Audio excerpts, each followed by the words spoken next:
may ginataang suso, may ginataang gulay din.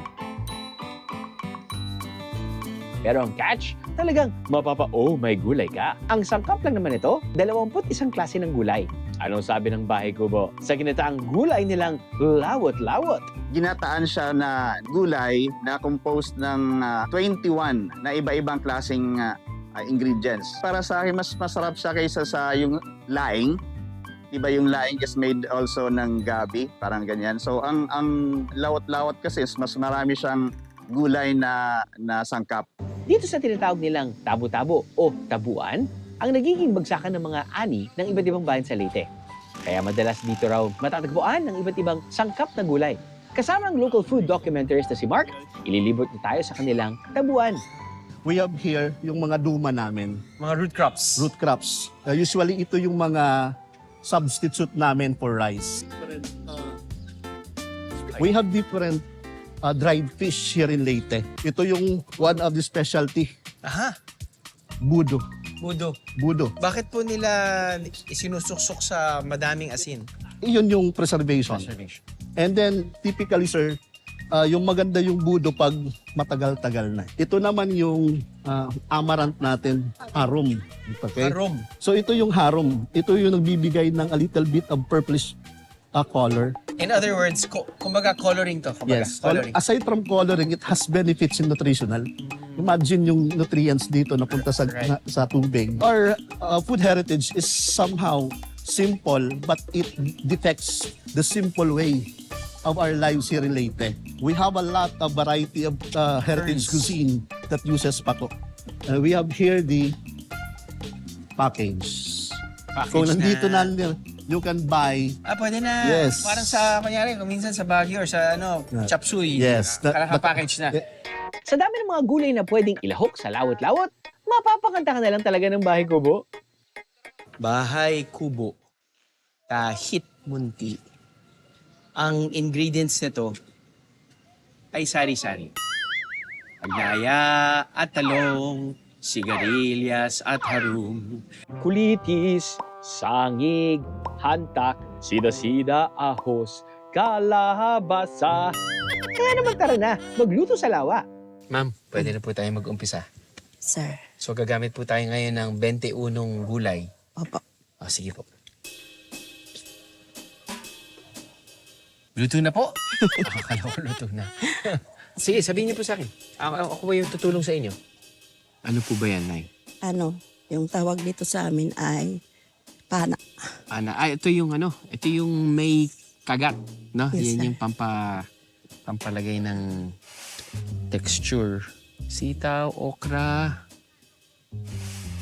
sigarilyas, Sigarilyas. at Talong kalabasa, sa patola. patola, Sayote. sayote. Tapos, yung gata. Yes, sir. MSG. Asin. Asin lang yun naman. Kasi ano pa. yung tanglad. Tanglad. Saka yung puso ng saging.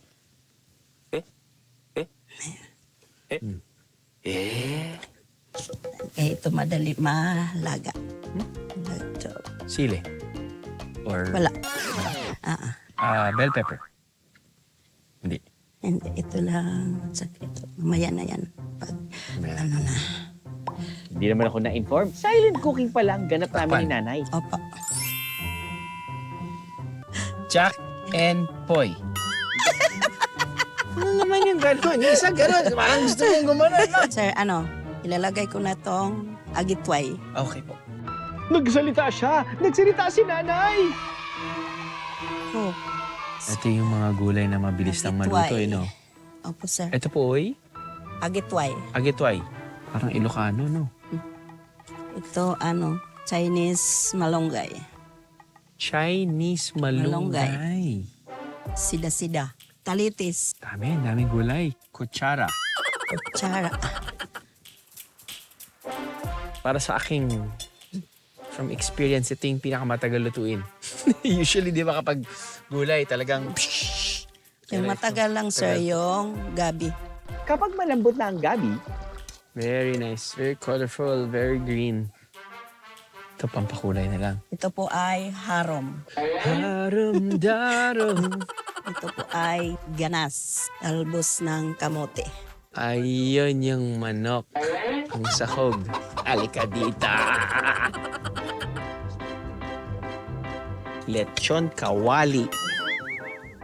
Ito po ay ahos. Pag nagluluto ako, nakaubad menu.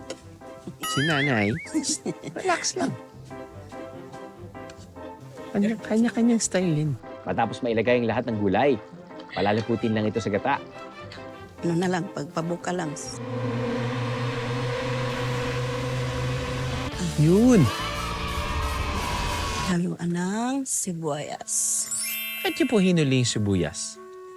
Yan lang, sir. Panlas na Pandas.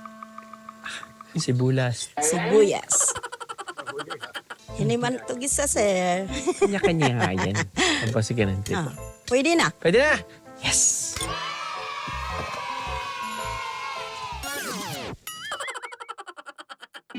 Basagin na natin ang katahimikan ni nanay. Matapos ang ilang pulo, kainan na, Biyernos! Feeling ko yung niluto natin kasama si nanay ay kailangan nating i-prioritize. At ito ay ang lawot.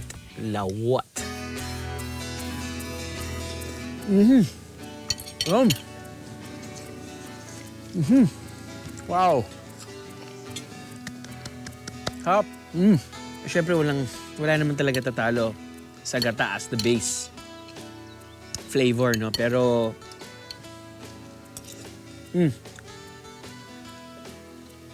ang sarap ng texture kasi ng hindi ko na alam kung ano kinakain kong gulay, pero yung base ng mga gulay na niluto sa gata ay talaga nagbibigay definitely sarap. Ito yun, no?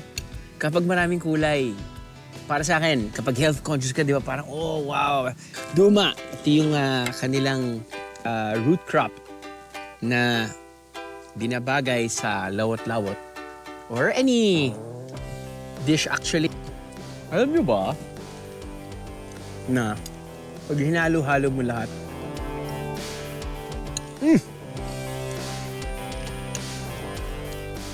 lawot-lawot. Suso. Tilapia. Duma. Likod. Tingin. Hinga. Ano, nabitin ka sa biyahe? God! All you gotta do is just subscribe to the YouTube channel of GMA Public Affairs and you can just watch all the Behind the Drew episodes all day, forever in your life. Let's go! Yeehaw!